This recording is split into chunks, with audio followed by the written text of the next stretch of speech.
Bonjour. Bonjour. Est-ce que le sabbat se passe bien jusqu'à présent? Est-ce que 2019 a bien commencé? Il y en a qui savent pas un peu, oui, peut-être. Mais bon, gloire à Dieu, nous pouvons dire que tout se passe bien et que jusqu'à présent l'Éternel nous a secourus. J'ai un petit problème avec le micro. Est-ce que vous m'entendez bien?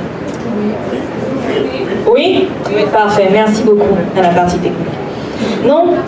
Cet après-midi, quel est le titre du panel? Vous l'avez beaucoup entendu, je sais. La procrastination, oui, mais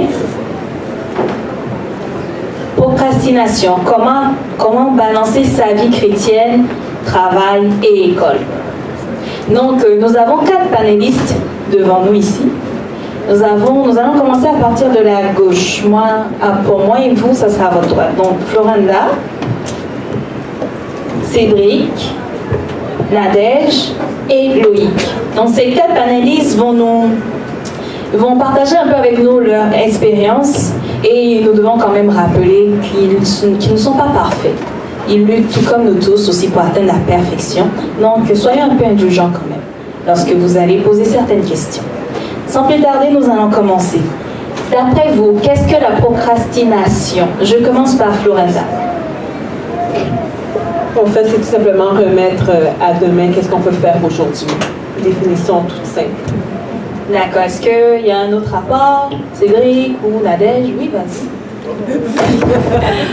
En fait, la procrastination, c'est vrai, c'est une bonne définition, c'est de remettre à plus tard des choses qui sont pressantes ou non pressantes.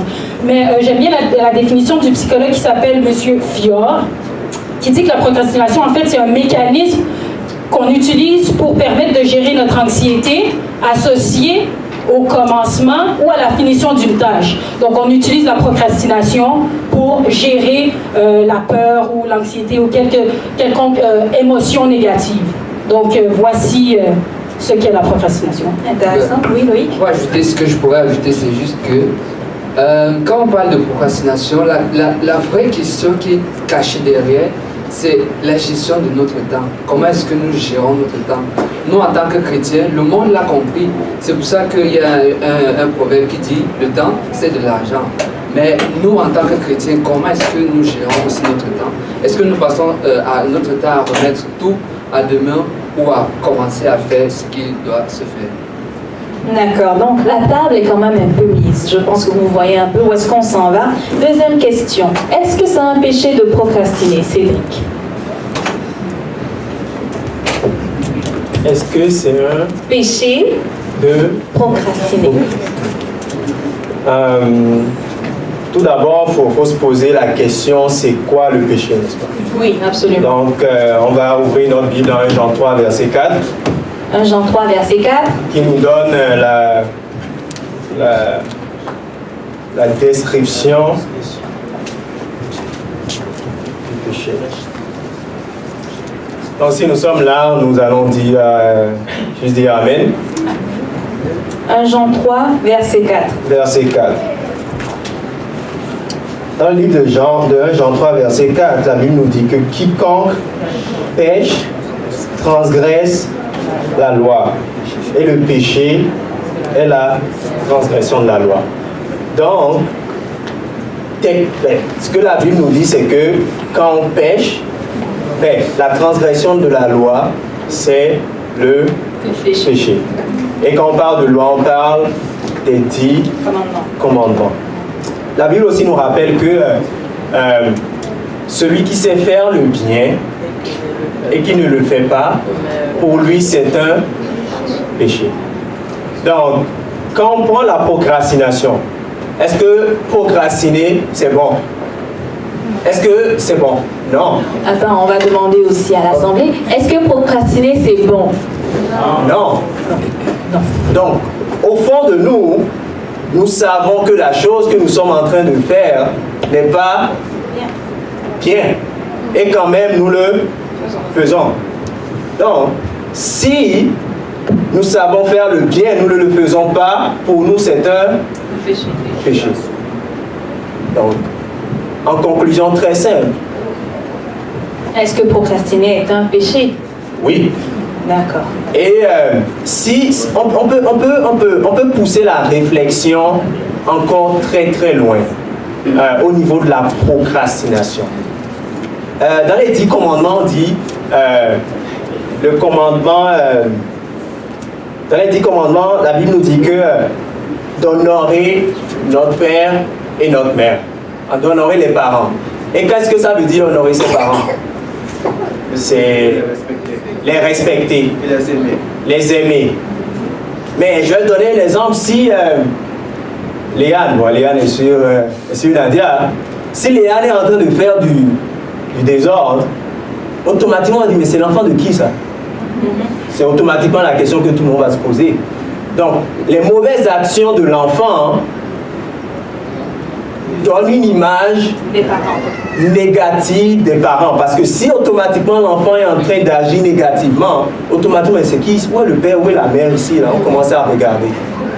Donc quand on procrastine, qu'est-ce qu'on est juste en train de faire? Quelle image on donne de Dieu? Donc s'il y a des païens, des gens qui sont autour de nous, qu'est-ce qu'on est en train de dire du Dieu qu'on est en train de servir? Et après, on aura le temps de voir un peu comment Dieu opère, mais tout est le caractère de Dieu. Qu'est-ce qu'on projette du caractère de Dieu? Donc déjà là, on n'est pas en train d'honorer notre Père Céleste qui est Dieu. Donc quand on décortique dans le fond, on peut voir qu'il y a de plus grandes implications que juste nous. D'accord. Louis, qu'est-ce que tu en ajoutes? Ce que je pourrais ajouter, c'est que, comme je l'ai dit depuis le début, c'est comme une question de gestion du temps, la procrastination. Et on s'entend tous que le temps ne nous appartient pas. Le temps est un don de Dieu. Dans Matthieu 25, nous connaissons la parabole des talents. Et on voit bien quelle a été la récompense du serviteur qui n'a pas fructifié les talents. C'est Matthieu 25, le verset 30 dit: le serviteur inutile, jetez-le dans les ténèbres du dehors où il y aura des pleurs et des grincements de dents. Où avez-vous déjà entendu parler de ces conséquences-là? Ce sont les conséquences de ceux qui ont péché, qui à la fin des temps seront dans des pleurs et des grincements de dents. Donc ça veut dire que la procrastination en fait c'est un péché. Et l'éloigne de Dieu aussi bien que dans le jugement, la chose que Dieu va nous demander le plus et avec rigueur, c'est notre temps qu'il nous a accordé dans le message parabole de Jésus. Floranda? Également pour ajouter, dans Proverbe 27, verset 1, ça dit que ne te vante pas du lendemain car tu ne sais pas ce qu'un jour peut enfanter. Donc, nous, on est humains, on ne sait pas qu'est-ce qui peut arriver le lendemain. C'est seulement Dieu qui peut savoir vraiment, qui connaît l'avenir et tout. Donc, en procrastinant, c'est comme si on blasphémait. Parce qu'on dit, OK, je vais faire ça, la chose demain, mais demain, tu ne sais pas plus qu'est-ce que tu fais. Donc, c'est une forme de blasphème dans le sens où tu te prends Dieu parce que tu penses que demain, tu seras, mais tu ne sais pas parce que seulement Dieu sait si tu seras ou tu ne seras pas. D'accord. Troisième question. Quelles sont les raisons qui peuvent pousser un individu à procrastiner? Je pense, Nadège, dans ta définition, tu as quand même un peu brossé le sujet, donc je vais commencer par toi. Oui, donc, dans ma définition, je disais qu'on va utiliser la procrastination comme un mécanisme pour gérer notre anxiété. Par exemple, je dois réparer la porte d'entrée. Ma femme m'a dit que je dois réparer la porte d'entrée. Ah, mais si je répare la porte d'entrée, ça me dérange, je me sens anxieux, est-ce que je vais être bien capable de le faire, est-ce que j'ai l'argent, est-ce que j'ai les outils? Je vais juste aller regarder la télé et penser à d'autres choses. On a procrastiné. Pourquoi? Parce qu'on n'était pas capable de gérer notre anxiété, nos émotions par rapport à la tâche. Ce qui est important de savoir, c'est qu'il y a des signes qui nous prédisposent à procrastiner. Donc, si on voit la vie comme une série de longues obligations que c'est impossible à satisfaire, allô? Okay. On va être plus prédisposé à procrastiner. Deuxième chose, on est irréaliste à propos du temps. On perd la notion du temps. On ne sait pas il est quelle heure. Oh, il est déjà 10 heures, etc. On est plus disposé à procrastiner. Troisième, on trouve c'est difficile pour nous de nous engager dans des projets à long terme. On va être plus disposé à procrastiner. Trois autres choses, on est insatisfait, frustré et déprimé. On n'a pas envie de s'attarder à la tâche. On est indécis, On a peur d'être critiqué pour nos erreurs. Donc, on pense que si on critique mon travail, c'est comme si on me critiquait moi. Je prends des choses personnelles. Je vais juste pas faire la tâche. Comme ça, je vais pas faire face à la critique. Et on a une faible estime de soi, ce qui va avec, on a peur d'être critiqué pour nos erreurs. On a une faible estime de soi, ce qui nous empêche d'être productif. Donc, on procrastine, 2 raisons, parce qu'on a peur de l'échec, mais aussi parce qu'on peut avoir peur du succès. Ça, on n'en parle pas souvent, parce qu'on se dit, ceux qui procrastinent, c'est seulement ceux qui sont en retard, ceux qui ne font pas ce qu'on leur a demandé. Mais tu peux faire ce qu'on t'a demandé, mais tu as procrastiné dans ta tâche. Par exemple, tu sais que le travail est à remettre dans 3 semaines. Ah, je vais pas le faire, j'ai le temps, la semaine prochaine, de toute façon, c'est pas un long travail, etc. Une autre semaine passe, là j'ai juste 2 jours pour le faire, je m'attarde vite à la tâche. Ah, le travail n'est pas si bien fait parce que je ne l'ai pas fait dans les délais. Et puis là, le travail n'est pas si bien fait. Et puis là, moi je me dis, ouais, mais de toute façon, je ne l'ai pas fait avec tout mon potentiel, donc on ne critique pas vraiment mon travail puisque je ne l'ai pas fait avec tous les talents que j'avais, donc c'est pas grave. Et on peut procrastiner, comme je disais plus tôt, parce qu'on a peur de l'échec, on ne veut pas que notre travail soit dirigé, donc on va tout simplement pas faire la tâche. Donc, c'est quelques raisons pour lesquelles on peut procrastiner et des raisons qui nous causent à procrastiner. D'accord. Florinda, est-ce que tu veux me donner quelques raisons qui poussent un individu à procrastiner? Pour aller aussi juste terre à terre, et pas terre à terre, mais de base, manque de motivation. On a un manque de motivation dans qu'est-ce qu'on fait, on n'est pas plus motivé. Également aussi, on ne donne pas assez de valeur à certaines tâches. Donc, on voit la chose, que ce soit à l'école, tu donnais l'exemple de l'école, mais on n'évalue pas réellement l'école. Parce que si on sait que l'école, c'est important, ça va nous donner un emploi ou quoi que ce soit, mais qu'on voit la chose, on voit le travail à remettre, puis qu'on remet tout ça demain, mais on ne donne pas assez de valeur à certaines choses. Puis il y a également aussi, qu'est-ce qui nous pousse à procrastiner, c'est toutes les distractions qui nous entourent. Tu sais, on trouve...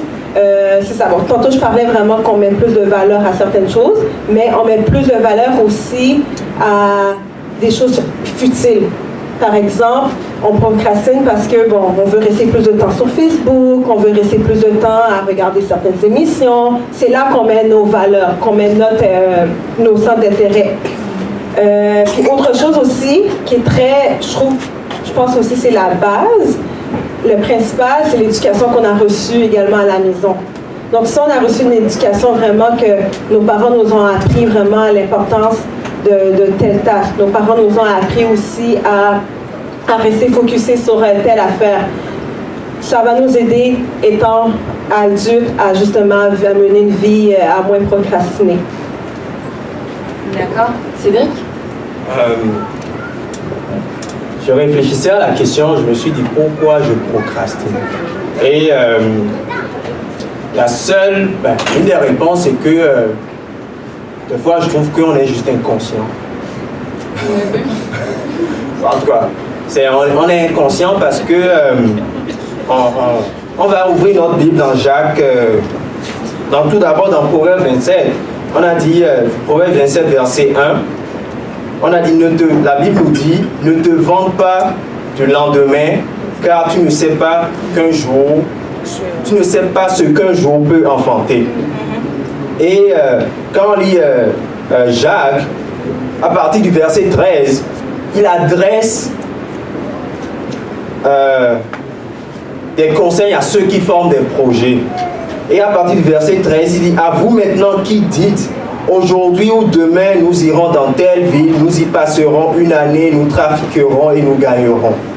Vous qui ne savez pas ce qui arrivera demain, car qu'est-ce que votre vie? Vous êtes une vapeur qui paraît pour un peu de temps et qui ensuite disparaît. Et à la fin, il conclut, celui donc qui sait faire ce qui est bien, qui ne le fait pas, commet un péché. Et j'ai réfléchi à ça, je me suis dit, très souvent, on prend demain pour acquis. Et pour moi, je dis en anglais foolishness. Donc c'est de la folie. Donc, on se dit demain, je vais me lever, je ne l'ai pas fait aujourd'hui. Je dois être capable de pouvoir le réaliser. Mais qui te dit que demain tu vas te lever? Qui te dit? Est-ce que tu as une garantie? Non.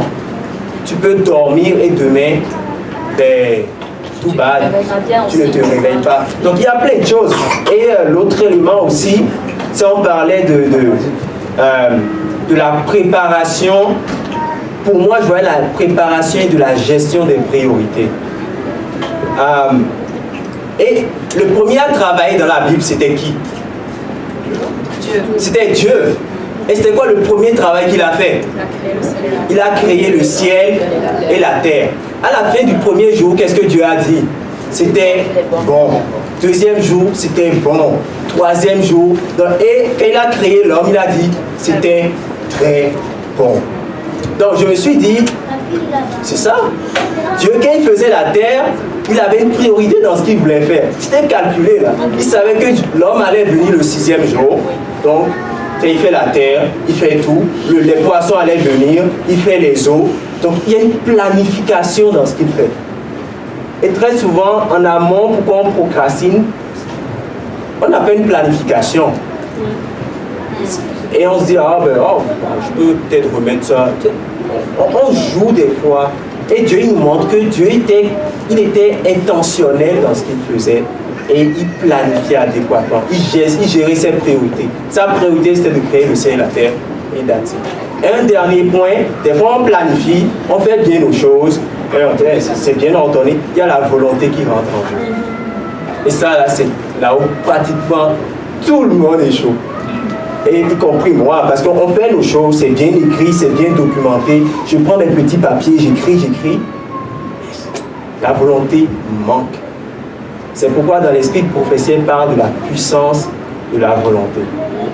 Et c'est à chacun, je sais pas, je peux vous dire d'aller ouvrir je peux vous donner tout un plan bien défini, mais tant que vous ne vous décidez pas, ça va toujours être un plan. Et comme quelqu'un le dit, personne ne le planifie pour échouer. Tout le monde échoue en plein temps. Personne n'a pas se dire, je vais échouer. Mais tout le monde échoue en plein temps. Donc il y a la volonté qui devient un motif sur lequel chacun d'entre nous doit travailler. Loïc, un ajout? Cédric a déjà touché quand même pas mal les points que j'avais. Manque d'organisation, pas d'objectif. Comme il a pris l'exemple de Dieu, Dieu avait une liste, un plan, des objectifs à atteindre en créant telle ou telle chose. Il y a aussi la complexité du problème ou de la tâche. Je ne sais pas pour vous, si parfois, quand quelque chose est difficile et que l'on veut s'attaquer une fois à ça, une fois arrivé, on voit que c'est complexe, on remet à demain, comme ça. Il y a aussi la complexité de la tâche. Ce que je pourrais ajouter aussi pour terminer, c'est ça c'est une expérience personnelle, c'est le manque de lucidité dans la situation où on se trouve. Je m'explique. Par exemple, tu viens de commettre un péché et tu t'apprêtes à dormir. Non, tu dis que c'est pas un problème, demain je vais me lever dans ma dévotion, je vais demander pardon à Dieu. Mais qui te dit que demain tu seras là? C'est en fait un manque de lucidité dans la condition dans laquelle pour moi j'étais. Parce que Romains 6, 23 dit, le salaire du péché, c'est la mort. Donc si Jésus revenait, c'était fini là pour moi. Donc c'est ça que je pourrais ajouter. D'accord. Donc à vous entendre, j'en déduis que vous êtes toujours victime de la procrastination. Oui? D'accord. Donc, est-ce que vous pouvez nous donner quelques exemples sur certains sujets? Je sais qu'il y a eu l'exemple de l'école. Et également, comment vous avez fait pour surmonter cette mauvaise habitude? Florena? Là, en ce moment, là où est-ce que j'ai un peu plus de la difficulté, c'est depuis que je suis en congé de maternité. Tu sais, avant, quand on a des horaires, on va à l'école, on va au travail, tu sais, nos journées sont bien remplies, on sait quoi faire, on s'enligne, on a tel devoir à faire. Mais là, en ce moment, vu qu'on est à la maison, on a du temps. Et comment? Oui, je vais le faire plus tard. Mais plus tard arrive, c'est là que bébé pleure. Donc, c'est ça. Là, en ce moment, c'est vraiment ça. Puis comment que je fais ça, c'est vraiment de trouver d'autres activités. Puis deuxièmement, c'est de planifier mes journées. Même si que je pense qu'il n'y a rien, Mais après ça, quand je le mets sur papier puis que je réfléchis, réellement, il y a toujours quelque chose à faire. Il y a toujours une activité, il y a toujours quoi que ce soit à faire. Donc, ça revient toujours encore à la base. Qu'importe dans la situation qu'on se retrouve, c'est la planification. Même si on pense qu'il n'y a rien, planifier, vous allez quand même voir qu'il y a quelque chose. Donc, en ce moment, moi, c'est vraiment ça. Parfait, merci Cédric. Donc, si j'entends ta femme, elle dit planifier, mais si je planifie que je n'ai pas la volonté, comment je fais pour avoir la volonté? Ça là. C'est moi, je vais donner l'exemple. Le sport. Tout le monde sait que faire du sport, c'est bon. Oui. Donc, nouvelle résolution, nouvelle année, bon, je vais faire du sport 5 fois, 6 fois semaine. Et c'est ma réalité, là, je parle de fait actuel. Lundi vient, je rentre du travail, je suis fatigué. Je vais faire ça demain. Demain vient, je dis, je rentre à 7 heures. Je vais faire ça demain. Et tu te rends compte qu'à la fin de la semaine, finalement, tu n'as pas fait de sport. Donc, des fois, je me regarde, je dis, oui, on peut parler de toute cette théorie de la chose, mais à un moment, là, il faut le faire. Si ça s'arrête là, on ne peut pas mettre des fleurs autour de la chose. La volonté, c'est un don que Dieu nous a donné. Si on n'exerce pas la bonne chose, c'est la même chose pour le salut. Tu ne vas pas choisir pour toi. Mais elle se renforce. Et c'est quand Dieu nous montre que quand on a des victoires sur de petites choses, ça nous prépare à des victoires sur les grandes. Absolument, oui. Donc, un exemple aussi pratique, c'est que des fois, je dois prendre la route pour aller à Québec. Et je sais que demain, je dois me lever tôt. Je dis, bon, demain matin, je vais me réveiller à 4 heures, je vais me préparer et je vais prendre la route. Je me réveille à 6 heures. Et là, ce qui se passe, c'est que je vais commencer à stresser Florinda parce que je cherche la clé. Je rentre dans la chambre, je réveille bébé. Donc toute la maison est réveillée parce que Cédric ne s'est juste pas préparé. Donc je dis, ok, bon, je sais que je voyage, je dois prendre la route. Mais la veille, je me force, je prépare mon lunch, je prépare ce que j'ai à préparer, je mets ma clé quelque part, je mets mon ordi quelque part. Et je sais que quand je démarre, tout est là. Et je prends la route. Et je l'ai fait, et par la grâce de Dieu, j'ai vu une différence. Tout était prêt, j'ai pris mes affaires, je les ai rangées et j'ai pris la route. No stress, Florinda n'a pas eu besoin de se réveiller et de dire qu'est-ce que tu fais. Et ça fait une différence. Donc ça, c'est un exemple pratique que je donne. Donc, pour ma part, dans ma vie personnelle, il y a beaucoup relié à la préparation. Ça, je le vois et ça fait une différence radicale dans comment on approche le Dieu. Nadège. Oui, parce que combien d'entre vous savez qu'est-ce qu'il faut faire pour ne pas procrastiner? Levons la main. Tout le monde sait qu'est-ce qu'il faut faire. On ne peut pas se cacher. Tout le monde sait qu'il faut un calendrier, il faut mettre les priorités, il faut se préparer la veille, il faut faire ci, il faut faire ça. Mais là, on parle d'action. On parle aucun changement de mentalité. Vous voyez, parce que si on ne change pas la manière dont on pense, on a beau avoir tout ce qu'il faut faire, si on ne change pas la manière qu'on pense, ça ne sert à rien de savoir c'est quoi la formule mathématique si on sait qu'on ne va pas l'appliquer. Donc, premièrement, il faut savoir bien se parler. Romains 12, le verset 1 à 2. Qu'est-ce que Romains 12, le verset 1 à 2 nous dit? Allons ensemble.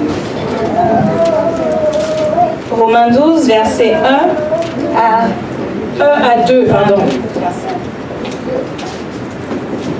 Donc ça nous dit, je vous exhorte donc, frères, par les compassions de Dieu, à offrir vos corps comme un sacrifice vivant, saint, agréable à Dieu, ce qui sera de votre part un culte raisonnable. Verset 2, ne vous conformez pas au siècle présent, mais soyez transformés par le renouvellement de quoi? De l'intelligence. Donc renouvelons la manière dont on pense. Donc premièrement, il faut arrêter de se dire, je dois faire ça, je dois faire ci. Parce que concrètement, si on se dit ça, ça veut dire qu'il y a une partie de nous qui ne veut pas le faire. On se comprend. Parce qu'on ne va pas dire à l'enfant, tu dois manger s'il a faim. On va dire, viens manger. On se comprend. Donc, il faut arrêter de se dire, je dois faire ça, je dois faire ci. Ça engendre du stress chez nous. On se sent comme une victime. On est confus et on résiste et on ne va pas le faire. Donc, il faut utiliser un langage de choix et d'engagement. Deutéronome 30, verset 19, Dieu nous met la malédiction et la bénédiction devant nous. Et qu'est-ce qu'il nous dit? Il nous dit, choisis la vie. Donc, il faut prendre la décision de dire, je vais faire ça parce que j'ai décidé. Par exemple, je vais aller m'entraîner parce que j'ai décidé de prendre soin de moi, de prendre soin de ma santé, prendre soin de ma santé mentale et physique. On ne devrait pas utiliser également le mot, la phrase « je devrais ». C'est comme si, je ne fais pas ce que je devrais faire, donc on se rabaisse parce qu'on sait ce qu'on devrait faire, mais on ne le fait pas. Donc on devrait se dire, sinon c'est un langage de culpabilité. Donc on a le choix de le faire. Si tu ne veux pas le faire, c'est correct, on est tous des adultes, il n'y a personne qui va nous taper en arrière. Même Dieu nous donne le choix dans tout ce qu'on fait. Il a donné le choix à Adam, il a donné le choix à Satan. Satan a décidé de se rebeller et il vit avec les conséquences. Il faut seulement accepter. On a choisi de se mettre en forme, on a choisi de se lever tôt, on le fait, et sinon on vit avec les conséquences. Il ne faut pas regarder également à la grandeur de la tâche qu'on a à accomplir. Il reste tellement à faire, mais voir une étape à la fois. Et c'est ça. Et je vais juste rajouter qu'il faut se dire...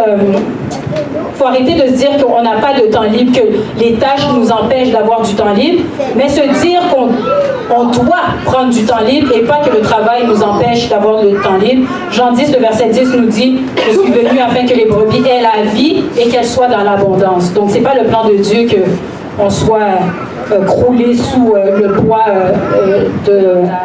exactement du travail. Parfait. Loïc, un petit ajout? Ouais, tout le monde, ils ont tout dit. Mais ce que je pourrais dire, c'est, comme Cédric, depuis un certain temps, j'ai commencé un peu à lire Message à la jeunesse. Et Ellen White parle beaucoup de l'exercice de ce qu'on appelle notre volonté. Et elle met beaucoup d'emphase sur ça. Et elle nous demande de garder notre volonté, c'est-à-dire de l'exercer et de la pratiquer au fur et à mesure. La fortifier aussi à travers l'étude de la parole. Comme Nadège disait, si on ne change pas de mentalité, mais comment changer de mentalité? C'est en plongeant les regards dans la parole. C'est tout ce que je pourrais ajouter. Merci Loïc de nous conduire à la prochaine question. Comment faites-vous pour ne pas procrastiner dans votre vie chrétienne? Au travail et à l'école, mais on va plutôt s'attarder sur la vie chrétienne. Quand je sais que je dois faire ma dévotion le matin, par exemple, comment est-ce que vous faites pour ne pas procrastiner ce moment de dévotion? Cédric, comme tu es prêt. Matthieu 5, verset 16 nous dit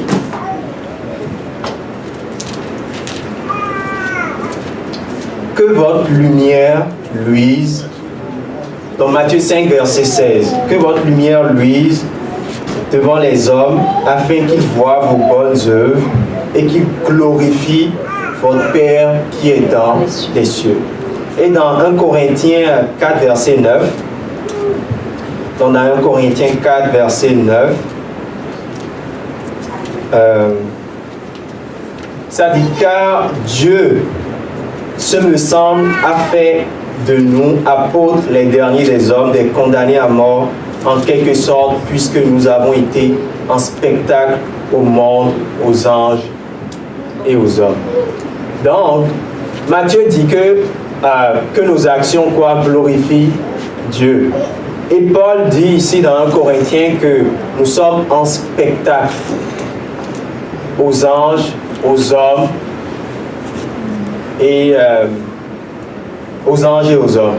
Donc quand tu es en spectacle, qu'est-ce qui se passe? Vous êtes allé là peut-être à un spectacle, on vous regarde, on voit ce que vous faites et on tire des conclusions de cela. Donc, c'est qu'on l'applique à la vie chrétienne et comme je le mentionnais un peu plus tôt, on est dans une grande controverse. D'un côté, il y a Satan et il y a Dieu.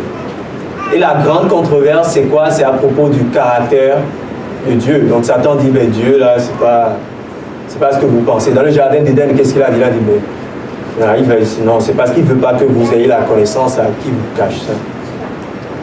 Donc quand on le voit comme ça, et on se dit que nos actions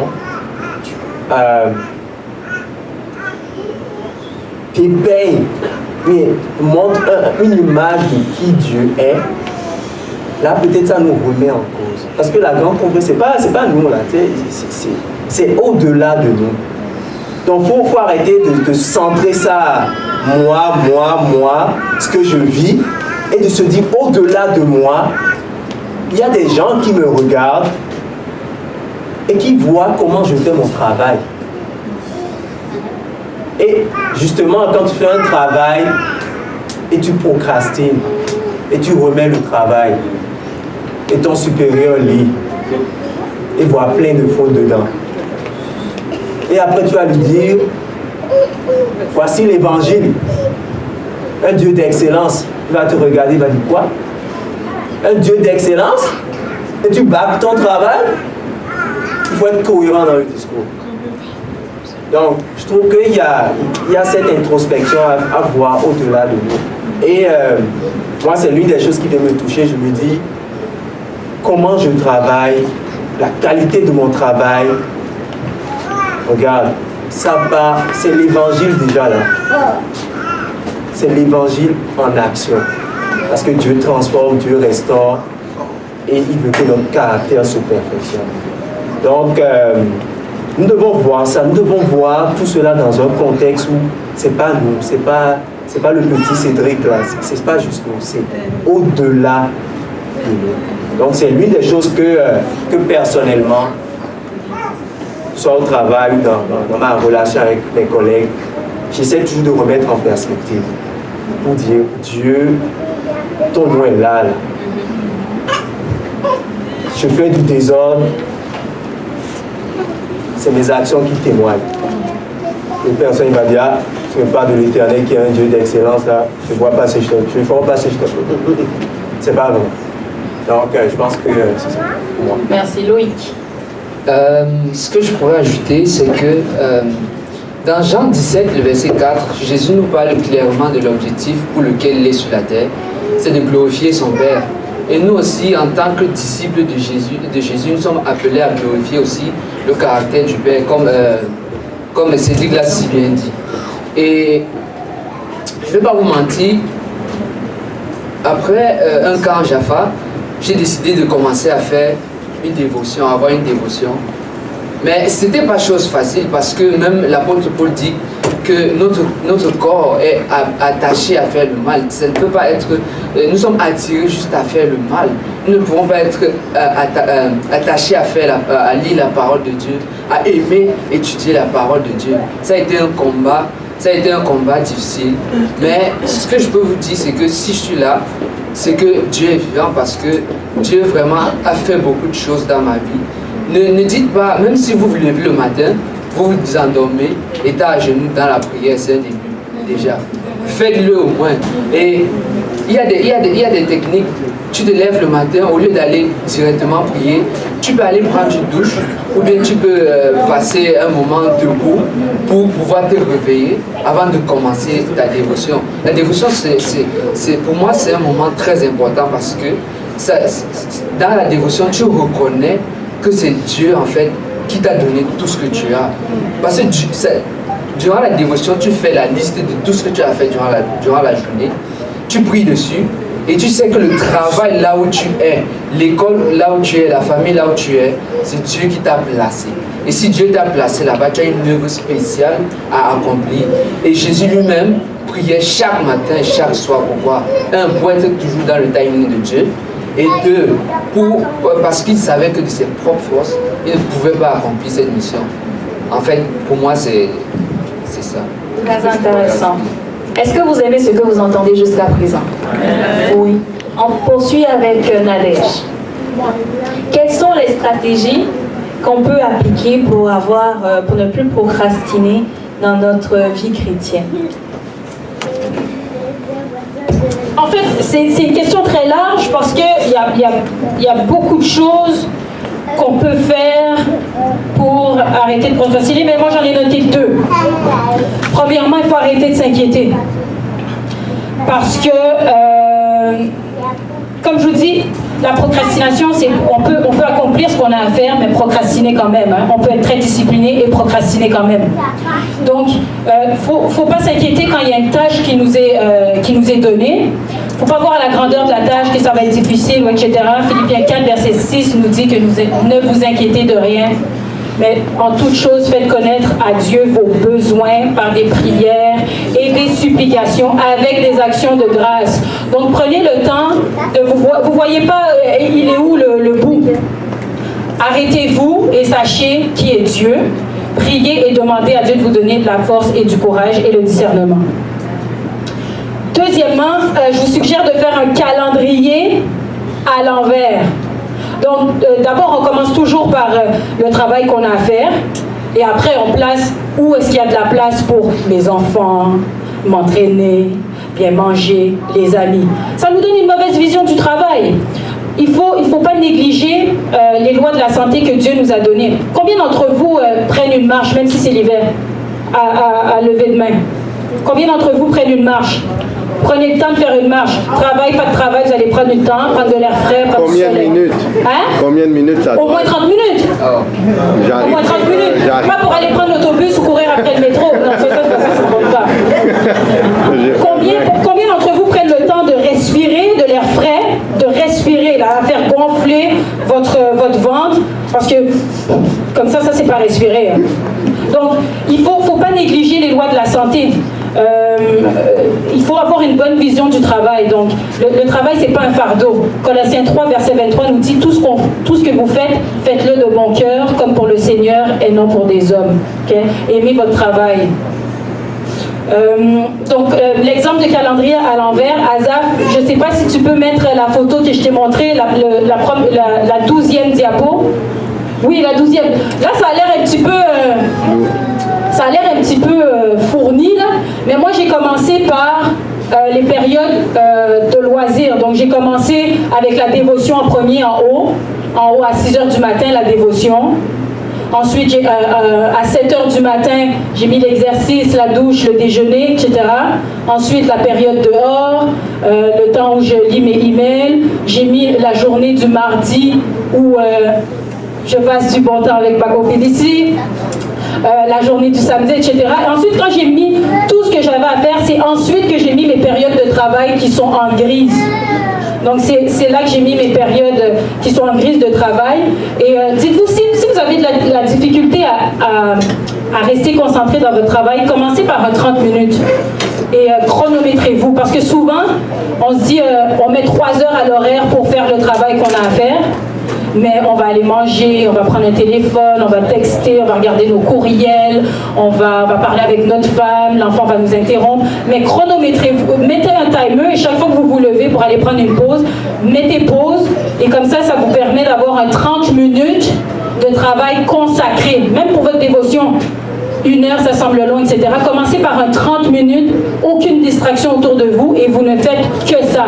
Vous allez voir comment ça passe vite et comment vous allez avoir fait bien votre travail. Parce que ce n'est pas avec la quantité, mais avec la qualité du temps qu'on a passé. J'avais un autre exemple de calendrier, la 13e diapo, pour ceux qui travaillent à temps plein. C'est 9h à 5h, vous voyez que c'est les cases en bleu. Et ensuite, les cases en jaune, c'est... les cases en jaune, c'est les cases où vous adonnez à votre travail ou à vos autres activités. Donc, voici un conseil. Donc, planifier, faire un calendrier à l'envers. Commencez par ce que vous devez faire, vos loisirs, etc. Et le deuxième, c'est de ne pas s'inquiéter. Parfait. Floranda?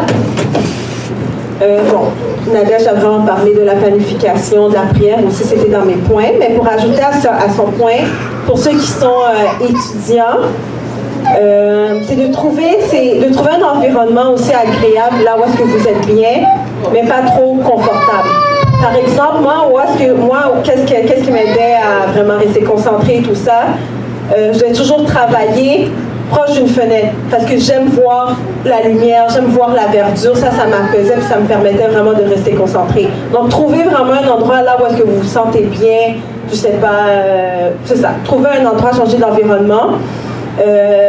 Qu'est-ce que j'ai déjà fait aussi? Il y a certaines huiles essentielles aussi qui permettent de rester concentré. J'ai déjà fait ça une fois, ça a vraiment fonctionné. C'était l'huile essentielle de citron, ça a vraiment fonctionné. Par la suite aussi, qu'est-ce que vous avez à faire toujours encore dans le contexte de l'école? Éteignez votre cellulaire. C'est difficile, mais du moment quand que vous éteignez votre cellulaire, que vous devez faire votre devoir, vous n'allez plus penser à votre cellulaire. Même éteignez-le, puis mettez votre cellulaire dans une autre pièce. Ça va vraiment vous aider, parce que vous n'allez pas rester focusé sur votre cellulaire. Ça m'a vraiment beaucoup aidé. Rétablir, c'est ça. Puis, donnez-vous aussi des moments de récompense. Par exemple, si je veux combiner avec ce qu'elle a dit, vous avez fait 30 minutes de travail ou quoi que ce soit, mais vous dites après les 30 minutes, ben, je vais me récompenser avec une crème glacée. Bravo, Florinda. Tu sais, il faut vraiment. Il y a ça. Puis après, je veux dire, c'est ça. Puis même aussi, toujours dans un contexte d'école, faites attention avec qui vous vous tenez. Faites attention avec qui vous vous tenez. Moi, des fois aussi, il y a certaines personnes que j'ai dû changer soit d'environnement, parce qu'avec d'autres personnes, tu as plus tendance à procrastiner ou quoi que ce soit. Analysez les gens qui sont dans votre classe, puis associez-vous avec les gens qui vont vous aider à aller plus loin. Comme la Bible dit, on est transformé par qui qu'on contemple. Donc, si vos amis sont toujours en train de chiller, jouer cartes ou quoi que ce soit, c'est sûr que vous allez tomber dans le piège. Puis, pour terminer, sans trop... je ne vais pas trop répéter non plus qu'est-ce qu'on a déjà dit. Ben oui. Oui, puis prenez des actions, des petites actions à tous les jours. Faites quelque chose à tous les jours, même si c'est 10-15 minutes, mais faites une action à tous les jours. Vous allez voir que votre tâche n'est pas aussi grande de ce que vous le pensez. Donc, moi, c'est à peu près mes trucs. Ouais. Parfait, merci. Oui, Cédric.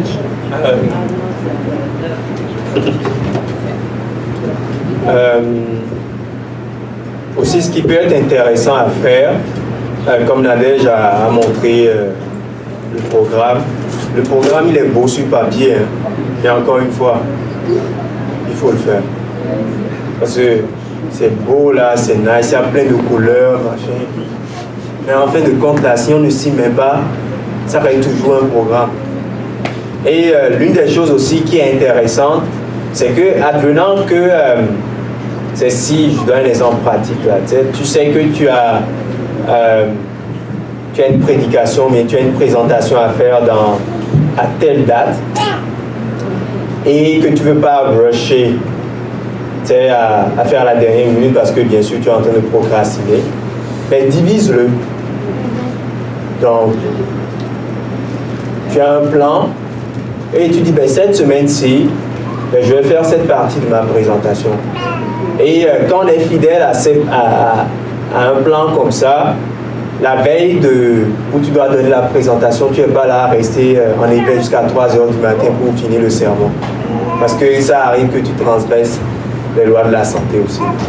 Et aussi au travail, l'une des choses qui m'aide, c'est que quand je viens, je commence ma journée, je fais une réflexion rapide de tous mes projets, ok. Qu'est-ce que j'ai à faire là? Et je me dresse sur une liste, je dis, ok, voici ce que j'ai à faire dans tel projet.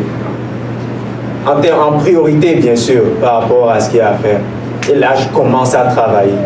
Et à la fin de la journée, si tu n'as pas fini, c'est pas la fin du monde. Au moins, tu aurais avancé de manière conséquente. Et la journée qui suit, je reprends ma liste et je dis, ben voici là où je me suis arrêté et je dresse et j'embarque là-dessus. Donc à chaque jour, j'essaie de le faire et je vois que quand même, ça avance. À la fin de la semaine, à la fin de la journée, si tu es capable de dire, c'était une bonne journée. Comme Dieu, à la fin de chaque journée, il dit quoi? C'était bon.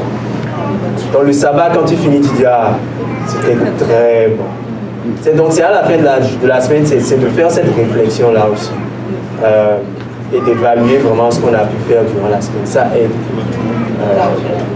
Donc c'est ça le problème. Merci Cédric. Loïc. Moi, ce que je vais faire, c'est, je constate que l'Esprit de Dieu est vraiment à l'œuvre parce que tout ce que les autres ont dit, c'est ce que j'ai déjà aussi dit. Mais je voulais juste un peu appuyer, mettre l'emphase sur le point que Cédric a donné, a soulevé. Le fait est que quand on regarde, par exemple, quand Jésus-Christ est venu sur la terre, l'exemple parfait que nous devons suivre, dans Jean 17, le verset 4, il dit « Je t'ai glorifié sur la terre, j'ai achevé l'œuvre que tu m'as donnée à faire. » L'œuvre, c'était de glorifier Dieu sur la terre. C'était l'objectif principal. Mais comment est-ce que Jésus-Christ s'est pris pour le faire? Dans Luc 4, les versets 18 à 19, c'est comme détaillé sur quelle est la manière avec laquelle il va donc le faire. C'est un peu la même chose que nous. Par exemple, tu dis l'objectif, je vais devenir un grand pianiste. C'est un peu trop vague, c'est trop large. Il faut te dire, par exemple, ou bien pour avoir un A étoile ou bien un A dans telle matière, il faut que j'assiste à tous les cours, il faut que je fasse telle chose progressivement pour atteindre un objectif précis. C'est un peu comme Dieu, il a fait doucement, à la fin, tout ce qu'il avait fait était très bon. Donc, nous devons aussi prendre l'exemple que Jésus-Christ nous a donné, avoir des objectifs, mais aussi couper de manière concrète les moyens que nous allons en fait faire pour atteindre ces objectifs-là. Merci beaucoup. Nous allons maintenant passer à la période des questions. Chers panélistes, merci pour vos présentations. Vous avez bien répondu aux questions. Est-ce que c'est vrai? Ils ont bien répondu quand même? Maintenant, nous attendons vos questions. Nous allons voir s'ils vont toujours bien répondre. Première question. Ok. Il y avait une question qui disait comment faire pour avoir la volonté. Puis la réponse que j'ai retenue de cela, c'est que Dieu nous donne la volonté. Là, j'aimerais juste qu'on élabore un peu sur qu'est-ce qui peut saper la volonté que Dieu nous donne, tout en faisant allusion un peu aux 8 lois de la santé. Je vais répondre à ça, mon frère. C'était le point que je voulais aborder. Mais j'aime bien ta question parce que on parlait du fardeau qu'on sent, le travail. C'est comme si ça nous empêche d'avoir du bon temps, passer du temps avec la famille, etc. Mais c'est important pour être efficace d'avoir des loisirs. L'esprit de prophétie nous dit qu'il n'est pas bon de contempler constamment des sujets religieux. Donc on ne peut pas juste lire la Bible et étudier sur Daniel 7 à longueur de journée. L'esprit de prophétie est clair là-dessus et la vie de Jésus en est un exemple parfait. Donc c'est important d'avoir des bons loisirs pour nous permettre d'avoir de bons objectifs et nous permettre de ne pas procrastiner. Par exemple, je regarde l'émission, je ne sais pas, donnez-moi une émission là, une émission là, avec les dragons, là, c'est quoi bref, une émission de science-fiction. Vous regardez ça à longueur de journée. Game of Thrones. Les études, oui c'est ça que je cherchais. Game of Thrones, les dragons qui souffrent du fleu et tout ça. Là. Mais si on contemple ça à longueur de journée, même on sait ce que la Bible dit sur contempler ce qui est vrai, ce qui est pur, ce qui est honorable, digne de louange. Mais vous savez, même les études nous montrent, ils ont mis des participants devant de telles émissions. Après, ils ont mis des images à résonance magnétique pour voir quelle région du cerveau était activée lorsqu'on contemplait ce genre de choses. Ils ont remarqué que le lobe frontal, ça veut dire la partie en avant du cerveau, responsable de la pensée, des prises de décision, jugement critique, était sous-activée quand on regardait ces émissions-là. Et que la partie, l'amygdale, responsable des émotions, était suractivée. Donc, croyez-vous que si le lobe frontal est sous-activé, on a envie d'être productif et de nous mettre à la tâche? Donc, c'est important, le type de loisir qu'on doit avoir. Je vous donne un exemple de type de loisir. On peut faire du bénévolat. Jésus est l'exemple parfait de bénévolat. On peut faire du travail manuel, courir, l'activité physique, jardinage ou en hiver, pelleter. On peut apprendre à jouer un instrument, chanter, tricoter, pardon? Oui, apprendre un instrument de musique, etc., lecture ou contempler sur d'autres choses que votre travail. Ce qui est très bon pour... ça va régénérer non seulement votre santé physique, mentale, mais aussi spirituelle. Il faut que l'activité physique ou le loisir qu'on fait régénère ces 3 parties du corps, pas juste on regarde une émission pour penser à d'autres choses. Ça, c'est pas un loisir sain. Et c'est ça, ça doit bénéficier à la fortification de notre caractère. Donc, l'importance des loisirs qui nous permet de ne pas procrastiner. Donc, voici ma réponse. Merci Nadège. Oui. Ma question, c'est que je voulais savoir, est-ce que c'est vraiment grave la procrastination aux yeux de Dieu?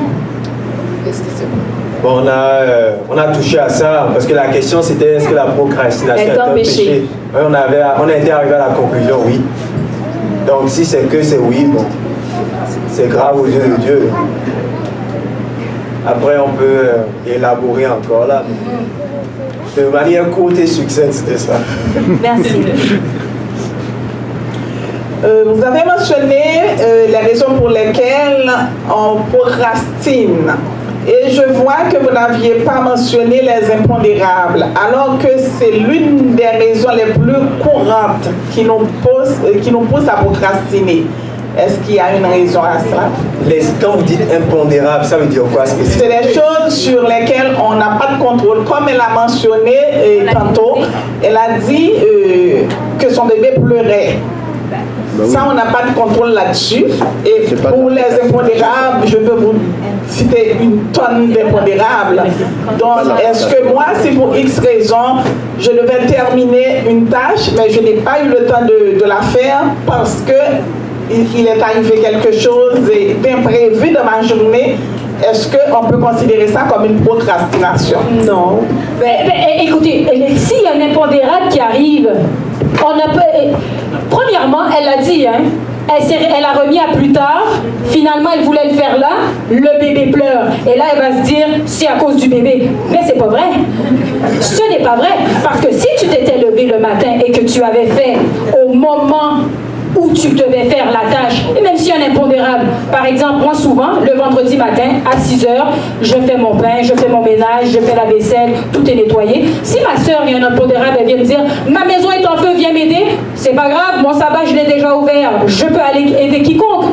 Donc, c'est une excuse de se dire, oui, mais ma soeur est venue ce matin, c'est pour ça que ma maison est sale. Non, tu n'as pas nettoyé ta maison au moment où tu devais le faire, et l'impondérable ne sera jamais, ça ne va pas t'empêcher de faire tes tâches. C'est une excuse qu'on se donne.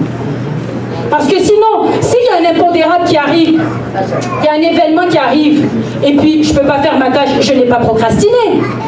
Ça ne s'appelle pas de la procrastination. Parce que la procrastination, c'est un mécanisme que j'utilise pour ne pas faire ma tâche.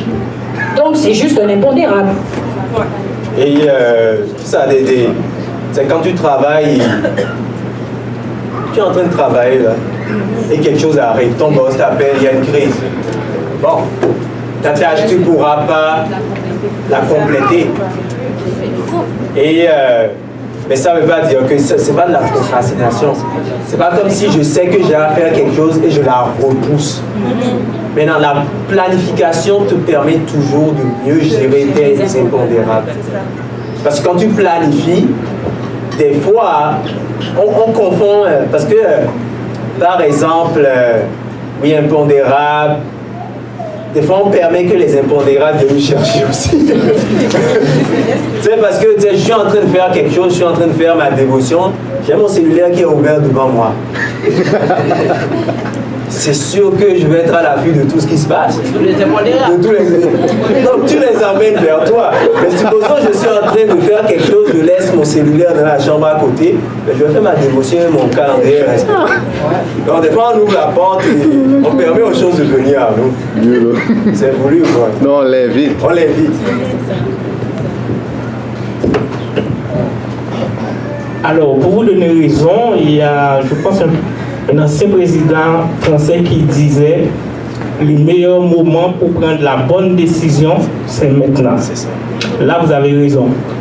Mais dans la Bible, on nous dit qu'il y a des gens qui ont consulté Dieu, qui ont réussi. Par exemple, 1 Samuel 23, verset 2, qui dit David consulta Dieu, il a réussi. Mais dans 1 Chroniques 10, verset 14, il dit Saül n'a pas consulté Dieu, il mourut. Donc, est-ce que si on a un objectif, on veut faire quelque chose, mais on consulte Dieu, puis ça prend du temps. Est-ce une procrastination? Est-ce que l'attente de la réalisation d'une prière pendant que j'attends que je ne fais rien, est-ce que c'est de la procrastination?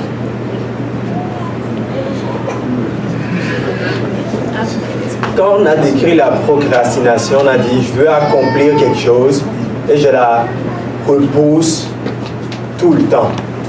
C'est ça, n'est-ce pas? Donc il y a une tâche, je dois la faire maintenant, je ne la fais pas. Donc ça a beaucoup à faire avec ce que je suis en train de faire.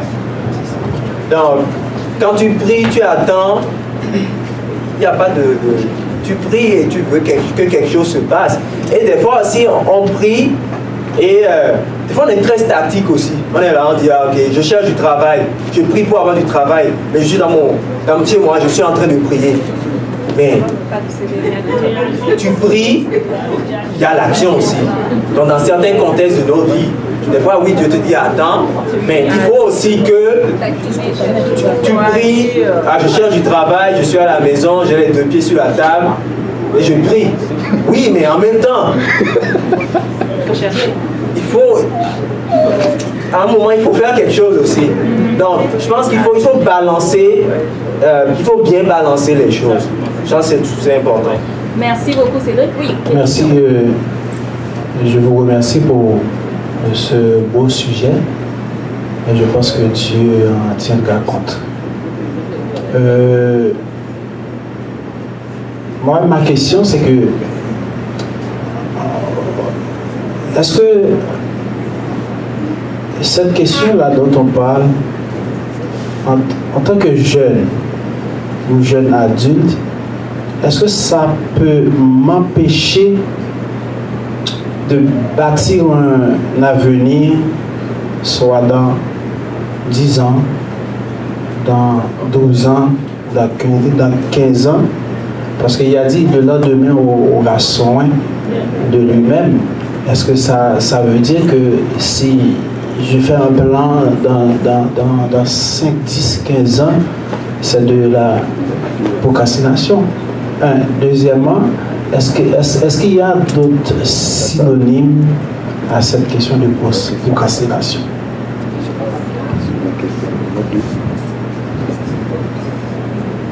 Est-ce que vous voulez qu'on répète la question?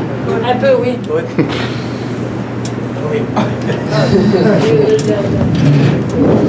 Il est dit, à chaque jour suffit sa peine. Oui. Le lendemain aura soin de lui-même. En effet. Est-ce que, en tant que jeune, je peux bâtir un plan ou bien un projet dans 15 ans, dans 10 ans, dans 20 ans, dépendamment de mon âge? Est-ce que ça, c'est de la procrastination? Deuxièmement, est-ce qu'il y a des synonymes à ce mot procrastination? On a parlé tout à l'heure de planification et on faisait une différence entre la planification. C'était une méthode pour pouvoir ne plus procrastiner. Là, vous êtes en train de parler plutôt de planification, mais vous êtes en train de parler de procrastination. Donc, Proverbe nous dit, c'est vrai, de ne pas penser, de penser à ce que tu dois faire aujourd'hui, mais ça n'exclut pas le fait que je suis jeune. Je sais que demain, je pourrais fonder une famille. Je peux commencer peut-être à économiser pour ce plan-là. Ce n'est pas un problème. Mais il y a des objectifs aussi à court terme. Des objectifs à court terme, tu dois faire autant que possible, que tu as la possibilité de les réaliser. Tu les fais. C'est ça que je... Mais également aussi, quand on planifie à long terme, soit 5-10 ans, mais il y a des actions qu'on peut faire dès aujourd'hui pour nous aider à réaliser le projet dans 5 ans. Si on ne fait rien aujourd'hui pour réaliser le projet dans 5 ans, c'est de la procrastination. Puis aussi pour répondre à votre deuxième question, s'il y a d'autres synonymes, moi je dirais clairement de la paresse. C'est vraiment être paresseux de ne pas faire qu'est-ce qu'on a à faire maintenant ou de remettre plus tard. Moi, ça serait un synonyme. Puis il y a le proverbe aussi, j'aime bien, dans Proverbe 19, verset 24, ça dit « Le paresseux plonge sa main dans le plat et ne la ramène pas dans sa bouche. » J'aime vraiment cette image-là. Ça nous emmène nulle part. À force de rien faire, mais on va rien faire, on va détériorer, on va pas atteindre. Le truc, c'est qu'il faut faire attention aussi. On peut être très actif et procrastiner. On peut être quelqu'un de très travaillant et procrastiner. Oui, ça peut être les deux. Ouais, c'est ça. Donc, c'est pour ça que j'aimais cette définition qui disait que c'est un mécanisme qu'on utilise pour pas faire face à l'adversité de nous-mêmes. On veut pas se confronter nous-mêmes. Oui. Non.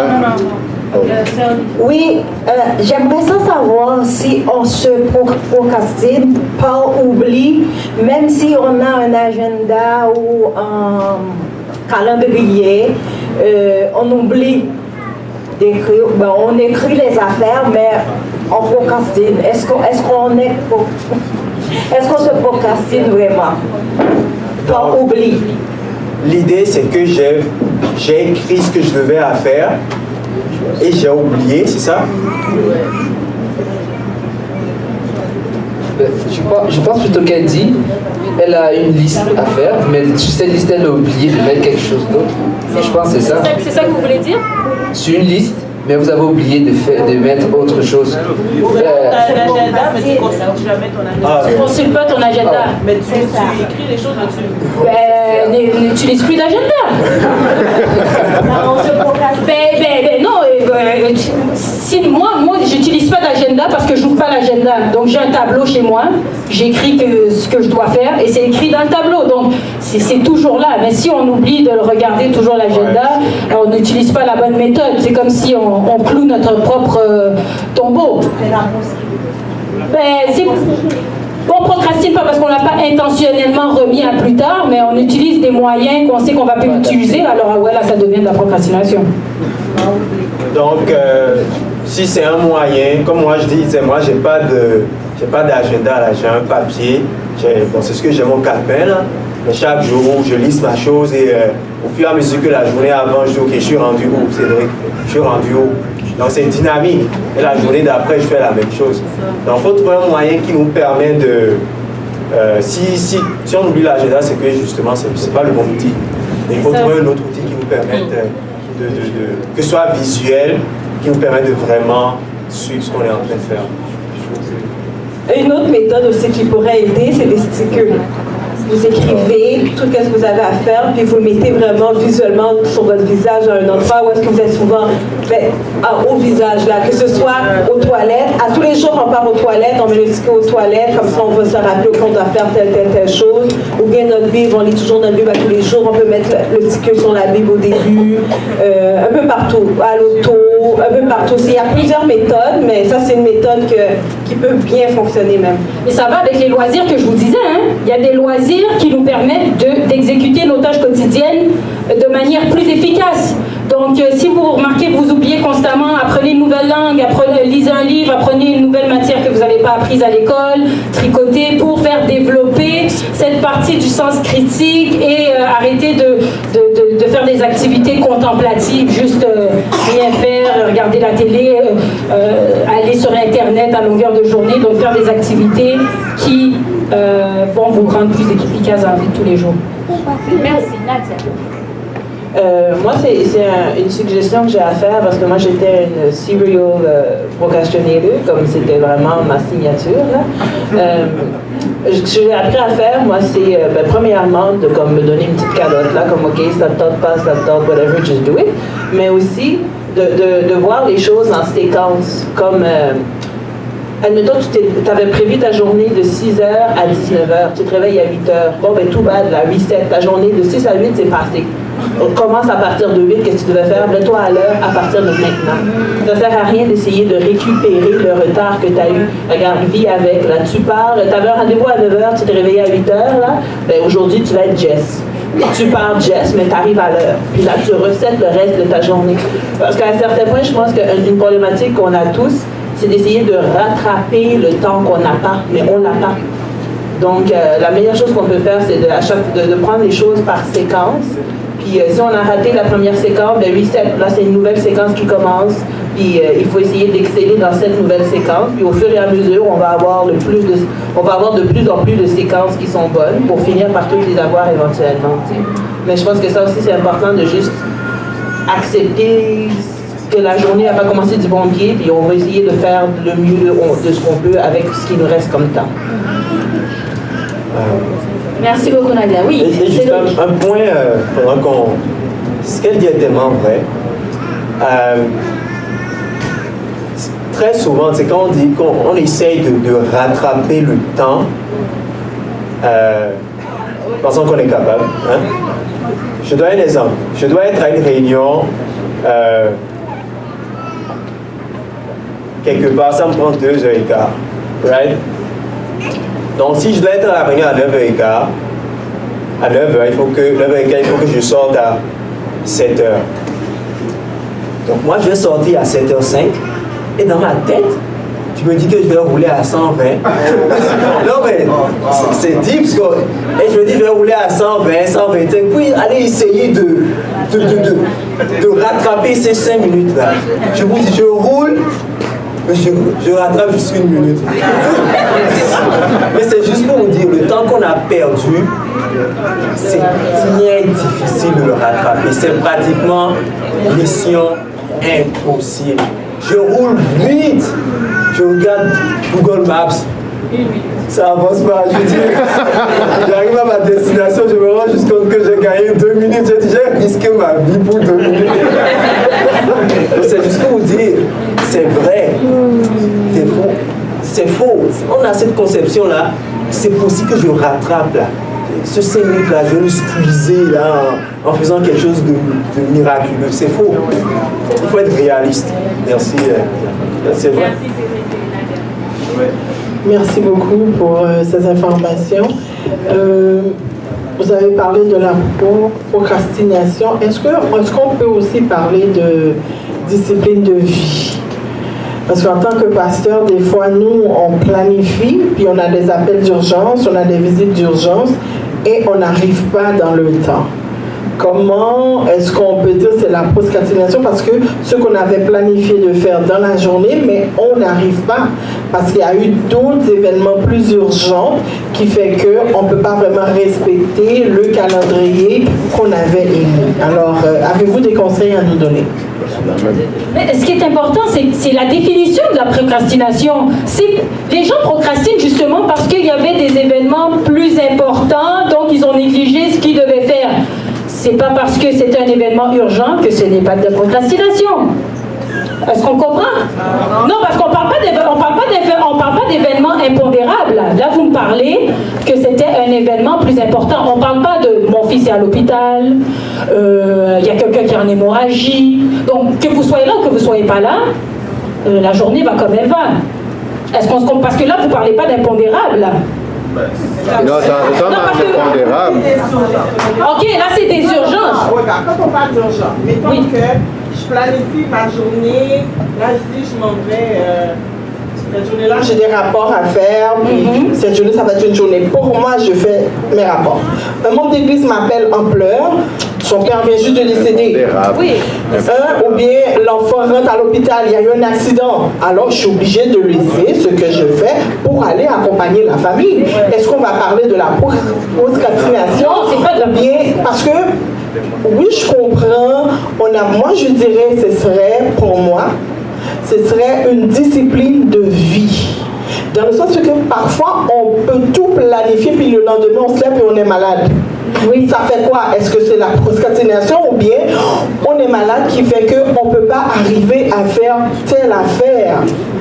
Alors, il faut quand même trouver un milieu pour ne pas être trop radical, parce que puisqu'on n'a pas suivi son horaire, ben on procrastine, mais il faut voir aussi entre ça, il peut y avoir des imprévus qui arrivent, qui fait qu'on ne peut pas vraiment respecter l'horaire. Mais je sais que parfois, oui, il y a beaucoup de personnes qui aiment procrastiner. Et ça m'arrive aussi, là. Je ne suis pas un exemple parfait. Alors, si c'est un péché, ben, I'm one of them. OK? Mais par contre, je travaille là-dessus pour pouvoir comme arriver à régulariser mon horaire. Mais par contre, il y a aussi des imprévus. Surtout lorsqu'on va faire une visite, on pense que c'est juste 30 minutes. Mais lorsqu'on arrive, puis ça a pris 2 heures. Et des fois, ça prend 4 heures. Et tu ne peux pas laisser la famille parce qu'il faut quand même, avant de partir, tout doit être en paix. Alors, fait que, est-ce que c'est la procrastination? Alors, yeah, ok. Merci. Ouais, c'est comme je disais, c'est quand on parlait, quand tu commences ta journée, tu la remets entre les mains de Dieu. Tu dis, voici ce que j'ai à faire. Dieu peut avoir un plan pour toi. Absolument. Et à la fin de la journée, c'est pas on dit à la fin de la journée, Dieu à chaque fois, il dit c'était bon. Donc quand tu fais le bilan de ta journée, tu es comme, ben, voici ce qui s'est... On fait le bilan là. Tu dis, non, il n'y avait pas de procrastination. Donc, c'est de là à dire, quand on remet nos plans à Dieu, Dieu peut avoir complètement un plan pour ta journée. Toi, tu avais fait A, B, C, D, et Dieu dit, ok, B là, out of the window. Et à la fin de la journée, tu comprends pourquoi Dieu avait fait ça. Et tu es comme, je rends gloire à Dieu pour cela. Donc, faut mettre ça. Et c'est pour ça qu'il faut reconnaître ses limites, hein, parce que oui, vous avez mentionné que oui, on a planifié la journée, il y a tel et tel événement qui va... Ça va aussi avec le type de métier qu'on exerce. Hein. Mais écoute, un médecin n'est pas toujours de garde. Je sais pas si vous comprenez, on n'est pas... Donc même s'il y a des gens qui doivent... ce que je veux dire, c'est qu'il y a des journées où vous savez que peu importe ce qui arrive, là, vous n'êtes pas à part... comme Cédric le disait, des fois, nous, on a des plans, mais le Seigneur a d'autres plans pour nous, mais ça n'arrive pas de manière chronique. OK, il faut faire attention, il ne faut pas se dire, ouais, ma vie n'est qu'une situation d'urgence et d'impondérable. OK, ça peut arriver une journée ici et là, mais si à chaque jour, à chaque fois, le calendrier est retardé, posez-vous des questions. C'est bon, vas-y, pose ta question. Oui, ma question, c'était par rapport à un commentaire, je pense que Nadège l'avait dit plus tôt, qu'on peut être très travaillant et actif, mais procrastiner beaucoup. Concrètement, comment ça fonctionne? Est-ce que c'est parce qu'on en fait trop? Concrètement, c'est ça, la limite peut être, on peut devenir un bourreau de travail, et là la ligne est mince entre procrastinateur et bourreau de travail. Par exemple, un bourreau de travail, il va avoir des similitudes avec le procrastinateur parce que les deux ne profitent pas du moment présent. Okay? Par exemple, celui qui travaille tout le temps, il n'a pas le temps de prendre soin de sa santé, aller dehors, marcher, profiter de la nature, contempler ce que Dieu a fait pour lui. Le procrastinateur, pareil, il ne fait pas ce qu'on lui demande de faire. Les deux ont des discours négatifs. Oh, il faut que je fasse ça, je dois toujours travailler, etc. On est surchargé, on est pesé par la tâche. Alors que Jésus nous dit, car mon joug est léger et mon fardeau. Non, mon joug est facile, mon fardeau. Voilà. Donc, c'est pour ça qu'on peut procrastiner. Parce que les gens pensent que parce qu'ils accomplissent beaucoup en une journée, qu'ils ne procrastinent pas. Mais ils font face aux mêmes difficultés. C'est pour ça que je veux dire qu'on peut être... C'est pas la paresse procrastiner. Je pense que c'est un sujet qui est vraiment important, mais aussi il faut essayer d'être très délicat, dans le sens que ça va toujours venir. Mais ce que je pense personnellement, c'est savoir gérer les priorités. Parce que j'ai dû comprendre l'intervention de la servante du Seigneur ainsi que de sœur Colette. J'ai deux cas de figure, sœur Josette, j'ai deux cas de figure. J'aimerais que vous me disiez par contre comment on pourrait aborder cette situation. J'ai un ami qui fait un programme de maîtrise, il travaille très fort, mais actuellement il n'arrive pas à boucler, on peut dire, il est sur le point d'échouer ce programme. Pour quelle raison? Parce qu'à la dernière minute, il y a sa mère qui était décédée. On lui, lors de l'élaboration de son projet, particulièrement pour la mémoire, donc il n'a pas eu le temps de le faire parce que sa mère est décédée. Et le registrariat ou bien les groupes qui évaluent le programme, ils ont dit non, malheureusement on ne peut plus continuer, le temps alloué à ce programme est terminé, et lui, mon ami, il a eu sa mère qui est décédée, mais il a travaillé très fort. Est-ce qu'en ce sens, on peut parler de procrastination? Ainsi que j'ai une autre amie, maintenant qui n'a pas bouclé son programme, mais il y a encore, c'est comme des cas de force majeure qui arrivent, mais les gens, ils ont travaillé fort à un certain moment de la durée. Je sais que la procrastination, c'est quoi? C'est une attitude négative, c'est une attitude où on remet toujours au lendemain ce qu'on peut faire aujourd'hui, mais ces gens-là, là, ils s'étaient efforcés, ils se sont investis pour arriver au terme, mais il y a eu des impondérables ou bien des cas de force majeure. Donc en ce sens, est-ce qu'on peut parler de procrastination ou bien on peut parler de mauvaise planification? Panéliste. Encore, vous avez parlé de... Ces cas-là sont... on dit toujours les exceptions ne devraient pas justifier la règle. Ne sont pas la règle. Donc, ça arrive, mais si on prend 100 personnes, Ça arrive à 2. Peut-être ça va arriver à 2. Je ne dirais pas que les 100 personnes vont être dans un mémoire. Je ne sais pas, c'est pour ça en tout cas. On dit, il ne faut jamais dire jamais là, mais ça va être peut-être moins évident d'avoir 100 personnes qui se retrouvent, qui ont travaillé durant toute la session et ils sont dans leur rédaction de mémoire et une situation vraiment catastrophique arrive. C'est, comme on dit, on n'a pas le contrôle sur la vie et des choses peuvent arriver. Mais les exceptions ne devraient pas être la règle. Ces cas-là, c'est vraiment des cas tragiques qui arrivent. Et ça arrive et il faut passer au travers. Mais le procrastinateur, c'est qui sait qu'il a une mémoire à rendre. Il a une année. Je parle d'expérience. Et il commence à écrire son mémoire 2 mois avant la fin de la remise. Et là, je vais faire des nuits blanches là. Je dors plus là, je suis en train d'écrire. Et finalement, je soumets. C'est passable pour X, Y raison. Et je rate le cours. Ça, c'est la procrastination. Mais les autres cas, c'est des cas exceptionnels qui n'arrivent pas forcément à 100% de la population. Merci beaucoup. Prochaine question. Oui, j'aimerais savoir quel conseil que vous pouvez donner à une personne, parce que je peux dire c'est moi. Je travaille à 2 pas de chez moi, mais ça fait déjà presque 3 ans que je suis en retard. Et tandis que c'est moi qui fais l'ouverture parce que je travaille dans une garderie. Presque 3 ans. Ça veut dire que, comment dire, 2-3 minutes parce que la garderie s'ouvre à 7 heures. Mais toujours 2-3 minutes parce que j'aurai le temps. C'est à côté de chez moi, j'aurai le temps. Quel conseil vous pouvez me donner? Elle a du courage de dire ça en public, alors c'est filmé. Loïc, quel conseil tu pourrais donner à Natacha? Moi, je dirais déménager. Loin de la garderie, est-ce là? Allez, bon, un peu plus sérieusement. Je pense que la planification dont on a parlé aiderait beaucoup. Prendre les choses à l'envers. Peut-être avancer ta montre aussi de 10 minutes. C'est comme ça, là. Donc, oui. Encore une fois, comme je l'avais dit tantôt, on ne peut pas tout le temps tourner autour du pot.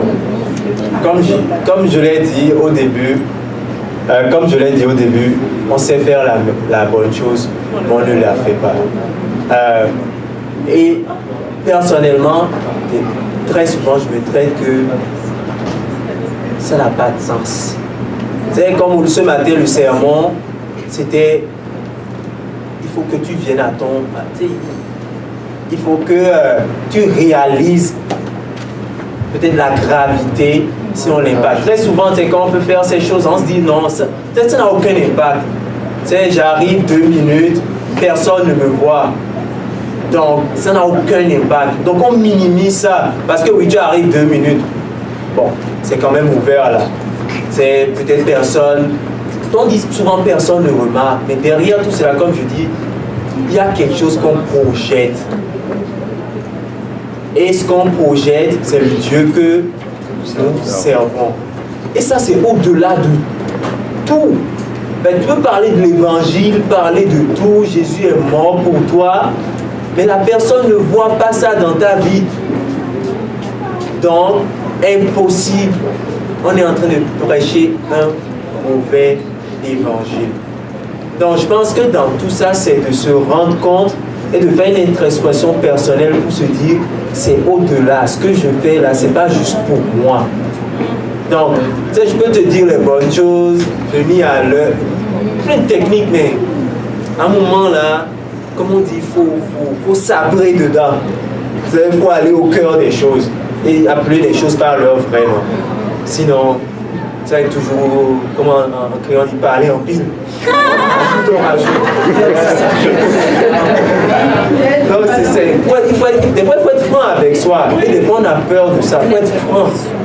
Et dire, ça ne marche pas mon affaire là. N'oublions pas aussi qu'on a défini la procrastination au début comme étant une mauvaise habitude et un péché. Qui dit péché, on a vu aujourd'hui que ce n'est pas de nous-mêmes que nous pouvons nous détacher de cela. C'est pour ça que nous avons les moments de dévotion. La dévotion est là pour étudier les situations dans lesquelles on vit. Tu peux étudier la vie de Jésus, comment Jésus était toujours là où il faut, au bon moment. Il avait toujours un bon timing. C'est parce qu'il passait du temps dans la prière. Donc, comme le message était très clair ce matin, si tu viens dans la prière, tu reconnais ta situation devant Dieu. J'ai la ferme assurance qu'il va te délivrer. Et je parle parce que j'en ai fait moi-même l'expérience. Prochaine question. Ok, pour le frère qui avait demandé d'autres mots pour procrastination, on l'a répété à plusieurs fois dans le fond, tendance à remettre au lendemain, retard, temporisation, remise des affaires au lendemain, tendance à remettre au lendemain. J'ai beaucoup aimé la réponse de Nadège à ma question. Qu'est-ce qui peut saper notre volonté? Elle nous a dit que, par exemple, nos amusements muse, c'est penser, amusement, c'est l'absence de pensée. Très belle réponse. Mais est-ce qu'il y a d'autres choses encore que vous pourriez citer qui viendraient saper cette volonté que Dieu nous donne d'accomplir les choses? Panéliste? Ce que nous mangeons, je pense. Ce que nous mangeons, nous connaissons tous le message de la santé, je pense. Nous savons que tout ce que nous mangeons, ça a une influence non seulement sur la manière avec laquelle nous vivons, dont nous pensons et tout le reste. Donc, faisons attention aussi à ce que nous mangeons, à ce à quoi nous sommes exposés. Une expérience est faite pour les adultes. Dans les années 80, le simple fait juste de voir sur une télé les jambes d'une femme, c'était comme c'était plus grave que de voir une femme nue, mais pourtant aujourd'hui, c'est comme si nous avons tellement été exposés à ça que quand tu vois, c'est comme si c'est le courant d'à côté, tu passes dessus. Donc Hélène White fait beaucoup référence à ça. Faisons attention à ce à quoi nous sommes exposés parce que ça peut détruire notre volonté, ça peut affecter. Je l'ai juste ajouté. Ça marche? Oh. Je vais juste ajouter les gens avec qui les gens qu'on côtoie. Si c'est des gens vers qui ils n'aspirent pas à la ponctualité, à représenter fidèlement le caractère de Dieu, donc c'est des gens qu'il faut fuir comme la peste. Non, mais ce que je veux dire, c'est qu'on peut pas constamment contempler ça et parce que finalement, ça va devenir la norme pour nous. Si nos amis arrivent toujours en retard, etc., ça ne les dérange pas, confusion et tout ça, on va aspirer à ça. Donc, il faut faire attention avec qui on est amis proches, pas des connaissances, amis proches. Et aussi pour du matériel qui peut aider. Il y a le livre, c'est en anglais, désolé. Qui est How to Reach Top Mental Performance. C'est Dr. Nedley qui a écrit ça. How to Reach Top Mental Performance. Et mental performance. Donc comment il parlait du lobe frontal, il parlait de comment on peut faire pour fortifier. Parce que c'est ici que les décisions se prennent. C'est là que tout se passe là. La game se joue là, sur le lobe frontal. Donc, il donnait des outils. Donc, il y a la nourriture, travailler de nos mains, faire quelque chose de nos mains. Parce qu'aujourd'hui. Travail domestique aussi. Oui, parce qu'aujourd'hui, on est beaucoup sur nos ordi, nos claviers. Donc, ils donnent beaucoup de... Donc, ça peut être vraiment du matériel, si ça vous intéresse à lire, à découvrir. Ça peut être vraiment intéressant. En tout cas, moi, ça m'a donné quelques éléments pour m'aider à mettre en pratique. Donc, un dernier mot de Florenda.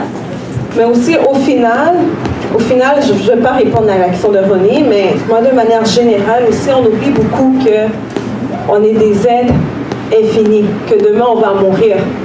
Dans le sens où, si on pense vraiment à notre mort, là, pensez, c'est triste, qu'est-ce que je dis là, mais si vous réfléchissez, si vous mourriez là, ce soir-là, qu'est-ce que vous allez dire de vous-même? J'ai rien accompli de ma vie. Vous allez tellement partir avec le sentiment que j'ai vraiment rien réglé de la vie, mais qu'est-ce que je vais laisser en héritage? Tu sais, souvent on oublie vraiment notre mort, on pense trop qu'on doit vivre, mais on oublie à notre mort et à l'héritage qu'on va laisser. Comme on ne sait jamais vraiment qu'est-ce que demain peut nous donner.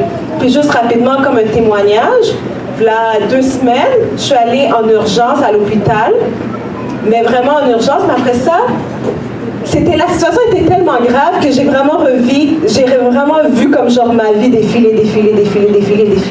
Puis je vous dis ça, puis en fait je réfléchissais, j'étais comme, mais j'ai pas overcome telle chose, j'ai pas fait ci, j'ai pas fait ça, j'ai pas fait ci.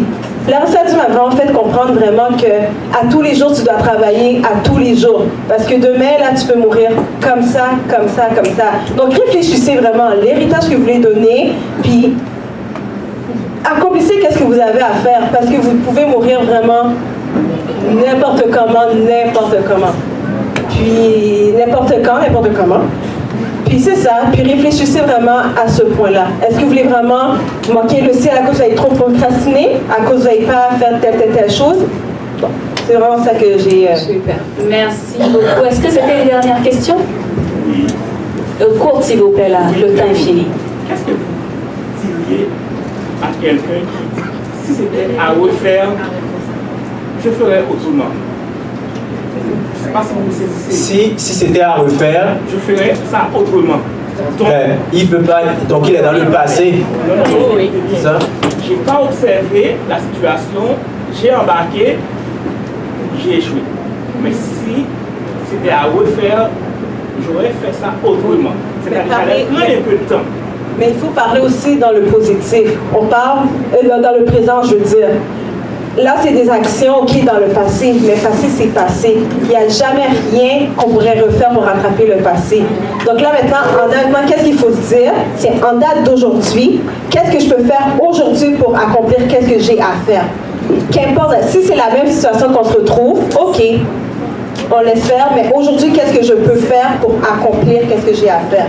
Mais il ne faut jamais parler négativement, puis parler du passé comme si on peut modifier notre histoire, ça ne va jamais arriver. Parfait, merci.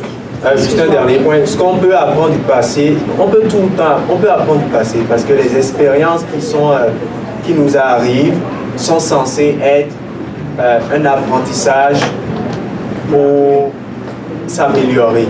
Mais quand le passé se répète constamment, c'est qu'il y a un problème. Si c'est que la même chose arrive, tu dis si je savais, j'allais le refaire. Il faut vraiment il faut se remettre en cause réellement.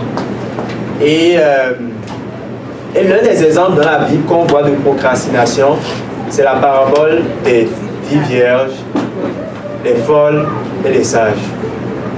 Elles se sont dit quoi? Il vient. Donc, ok, je vais chercher l'huile là. Oh, les autres avaient l'huile déjà. Il est venu, elles sont parties. Tranquille. Elles se sont réveillées quand même. Là. Il n'y avait pas de stress. Mais les autres, quand elles disent, ok, l'huile est où là? Qui vend l'huile?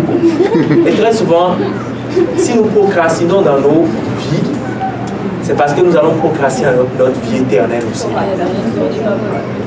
Et quand Jésus-Christ va venir, on va dire, ok, les choses commencent à se passer. Il faut que je fasse ci, et très souvent c'est déjà trop tard. Donc les amis, les petites choses là, ça compte pour beaucoup. Vraiment 2 secondes. Il faut toujours persévérer. Vous allez échouer, ça va être difficile. parce que c'est vraiment ancré en nous, la procrastination. Mais persévérer à tous les jours, vous allez y arriver. Super, merci, oui. Juste un verset pour appuyer la dernière chose que Florida avait dit, c'est Matthieu 6, 33, 34. Cherchez premièrement le royaume et la justice de Dieu, et toutes ces choses vous seront données par-dessus. Ne vous inquiétez donc pas du lendemain, car le lendemain aura soin de lui-même à chaque jour suffisamment. Merci beaucoup pour votre participation active à ce panel. Donc, j'ai noté quelques bouts de phrases que j'aimerais quand même qu'on reparte à la maison avec, oui, en plus du verset des dernières choses que les panélistes ont dit. Je comprends que ça prend un changement de mentalité pour ne plus procrastiner. Séparer le travail pour faire un petit bout chaque jour. Si on a 2 mois, on ne le sait pas sur 2 mois, comme ça on ne stresse pas à la fin. On ne peut pas rattraper le temps perdu. Là, il faut que ce soit clair. Parce que comme Nadia l'a dit, oui, malheureusement, c'est comme, ou comme toi et ton GPS, je fais souvent la même chose. Mais souvent, des fois, tu arrives même en retard. Donc, on planifie à partir de là où on est maintenant. Si on a déjà perdu 2 heures dans la journée, on planifie à partir de 2 heures plus tard et on avance dans la journée. Donc, c'est ce que moi j'ai retenu vraiment. C'est avec ça que moi je vais partir de bon pied pour 2019. Donc, que Dieu nous aide à moins procrastiner parce que quand on voit les mauvaises habitudes prises se reflètent également dans notre vie spirituelle. Donc, que Dieu nous aide. Je vais inviter...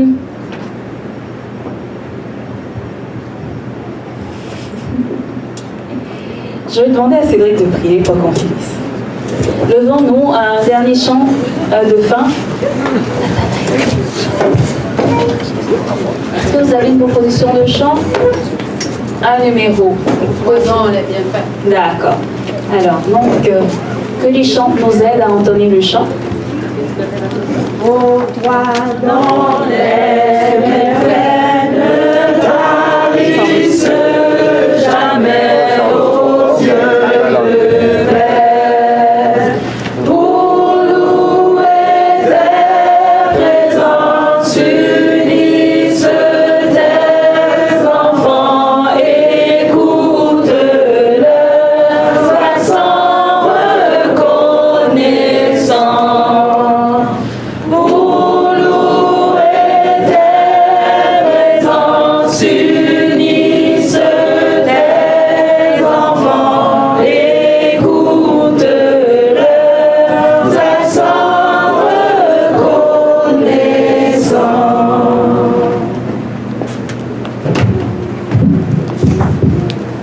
Courbons la tête. Seigneur Dieu Tout-Puissant, nous te remercions infiniment pour le privilège que tu nous as donné de pouvoir discuter de ce sujet important. Seigneur Dieu, tu sais que chacun d'entre nous sommes touchés par cela, Seigneur. Tu vois les efforts que nous faisons et les échecs dans notre vie pour être à nos tâches. Tu sais, Seigneur, que l'ennemi aussi...